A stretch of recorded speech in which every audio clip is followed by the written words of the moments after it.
Well, again, this is Pastor Dan, and we're doing Spotlight. Thanks for being with us again. We're doing the Millennium, and we've been going kind of bit by bit. We talked about how important the whole doctrine of the Millennium is. We're talking about the character of God. Satan told those lies thousands of years ago, and the answer has to be when the lies have been answered and people accept the truth. 2 Thessalonians says, chapter 2, people will be saved if they love the truth and be lost if they reject the truth. Revelation 13 says everyone will be deceived. The whole world will be deceived. The very elect will be deceived, Jesus said. And the only way that we can kind of go on is to have every question answered. Nahum 1:9 says, the affliction will not arise a second time. Jesus can't take a chance that there will be one more potential Lucifer anywhere. He has to find a way to just make sure that doesn't happen. But people still have free choice. What about that?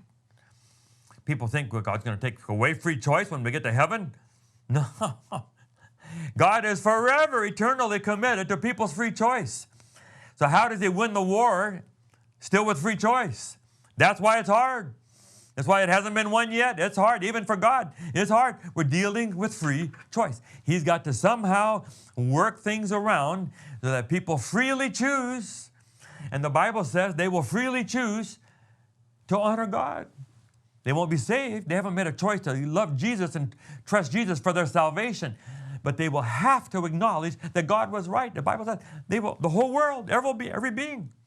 Revelation 5:13 will honor God.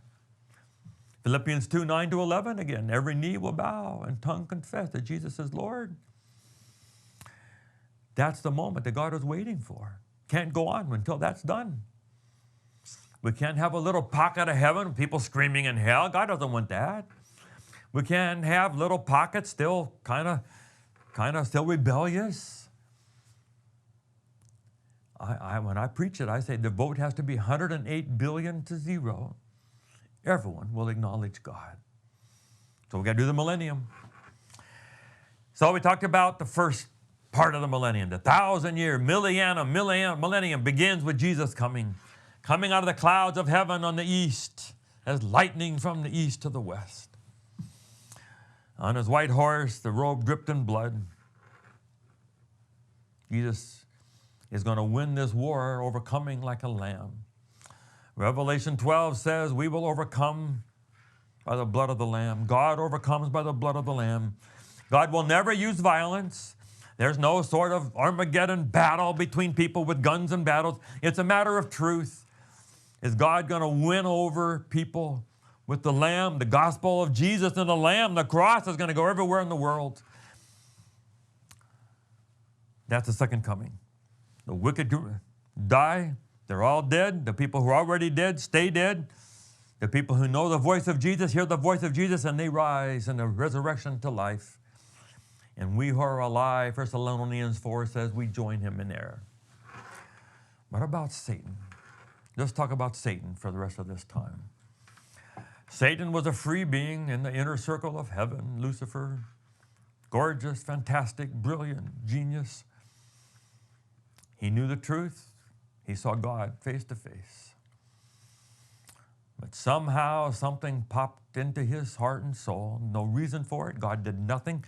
He had everything. He had no needs.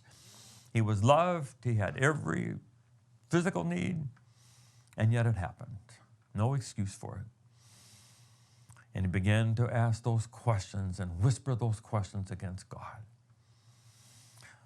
And then he was, it says, thrown out of heaven.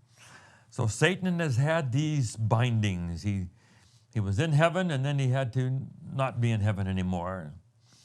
But evidently, they were still able to have some debate. Job's, at least in metaphor, maybe in reality, there still seemed to be a way that Satan could communicate with God and talk to God.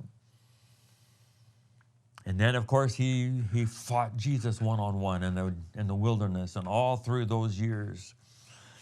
And at the cross, every demon was in the world and the universe was there in this battle between Christ and Satan in the garden.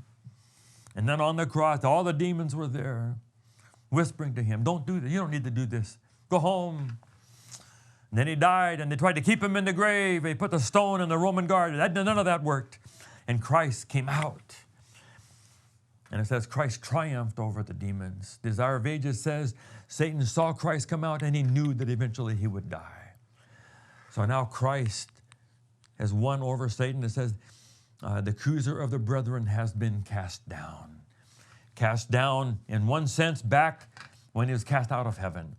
Cast down again at the resurrection when Christ wins the battle over Satan and breaks through the tomb. And then he will be cast down again when he's limited to this earth. And there's no one to tempt.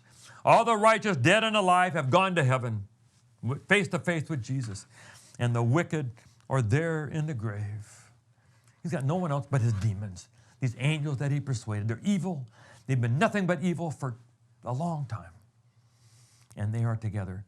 The Bible says they're bound by circumstances. There's nothing to do. It says they're a bottomless pit. That really means abyss. The Greek word is abyss that was translated from the Hebrew. Back when the world was created, it was just this ball of rock and water. It was nothing. It was dark. It was the abyss. It is where Satan and the demons are. The pit, the abyss. He's stuck to this earth. It's this earth. It's not a hole to China, a bottomless pit. And there's nothing he can do. That's where Satan is. More next time. God bless you.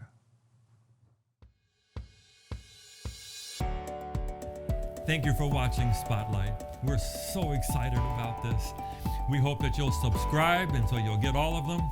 And please just forward it on to others and tell other people about it. And let's just see what kind of an audience we can get for these messages of Spotlight. God bless you.